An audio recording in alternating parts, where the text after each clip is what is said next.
মার্কিন সেনা ইসরায়েলের হয়ে ইরানে যুদ্ধ করতে না চাওয়ায় এইভাবেই মার্কিন মেরিন সার্জেন্টকে টেনে হিচড়ে কক্ষের বাইরে নিয়ে যাওয়া হচ্ছে।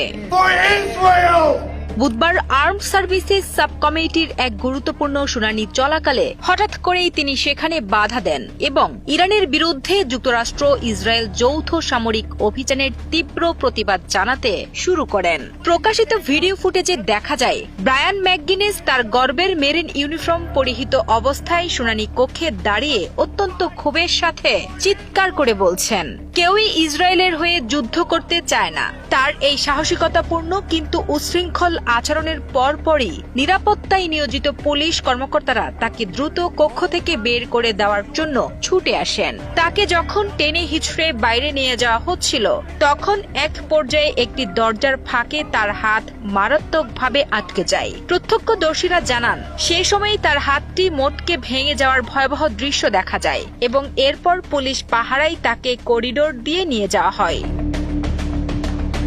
সেখানে উপস্থিত এক সাংবাদিক তাকে সরাসরি প্রশ্ন করেন যে আমেরিকান সৈন্যরা আদৌ ইরানে গিয়ে যুদ্ধ করতে চায় কিনা। এর উত্তরে ম্যাকগিনেস অত্যন্ত দৃঢ় কণ্ঠে জবাব দেন, তারা কেউই তাদের ছেলে ও মেয়েদেরকে ইরানের মাটিতে যুদ্ধ করার জন্য পাঠাতে চায় না।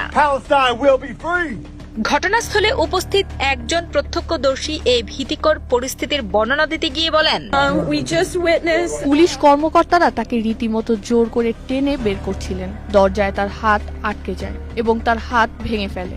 এরপর তাকে মাটিতে আছড়ে ফেলা হয়। পুরো পরিস্থিতিটি ছিল অত্যন্ত উত্তেজনাপূর্ণ এবং ভয়াবহ।